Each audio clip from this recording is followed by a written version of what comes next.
Maayong buntag mga kasimple, welcome to my vlog, Erap TV. Simpleng buhay, simpleng luto ni Erap TV. So for this video mga kasimple, magluto taog pansit Bisaya. Okay, naaman ta Cebu mga kasimple, so pansit Bisaya no. Kung naapatag Manila, pansit Tagalog. So muna siya pagkaon sa mga buaya. So natay Bilbao, carrots, repolyo, onya natay sili no nga bell pepper, ahos, sibuyas bombay.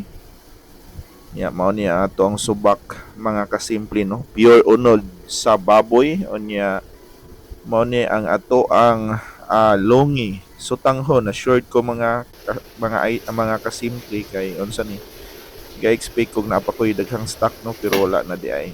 So ato lang gyapon ning padayon og luto no. Lain sa kay dili ta magluto wa sa tay kanon, so ato sang lutoon ang atong Bilbao na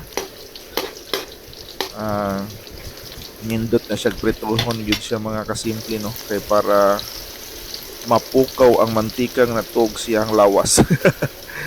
Nya mo na ni nagisa na taog sibuyas bombay, ahos unya ato nang ibutang ang atong subak nga pure unod sa karning baboy. So maora na atong subak mga kasimple no. So ato na siyang ibutang mga seasonings. Unya gitimplahan na po na siya mga kasimple. So atong ibutang ato ang bell pepper. Unya atong gibutang ang ato ang Bilbao. So nagbutang na tag carrots mga kasimple.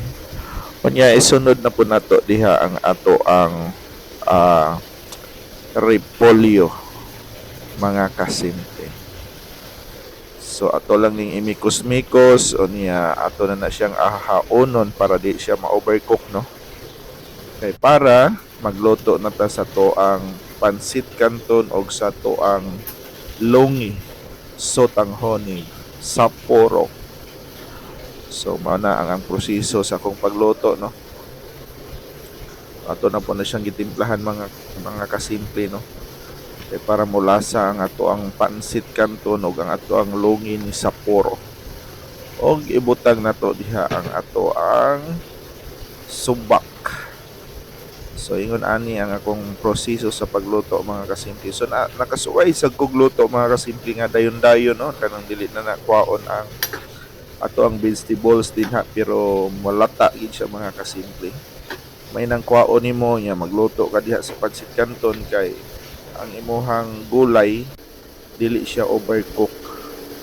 So mao na ni siya ang finished product sa to ang pansit Bisaya, pansit bami.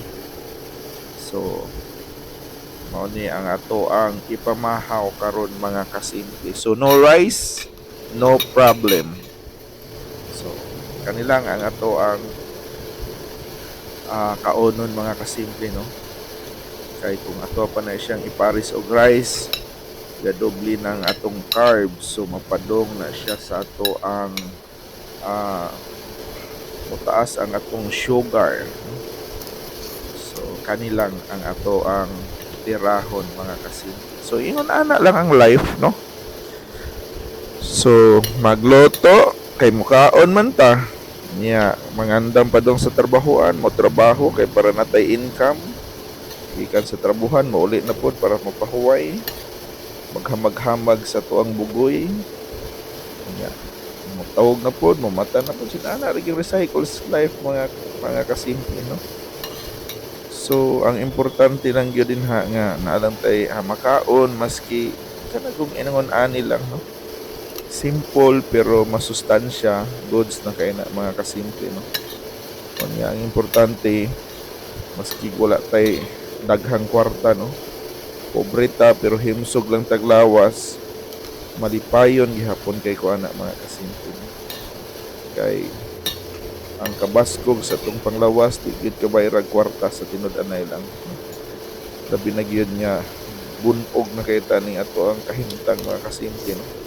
Sa kataas sa panahon nga nagsigilan nga dagmatag sayo pero di man pwedeng muundang ta.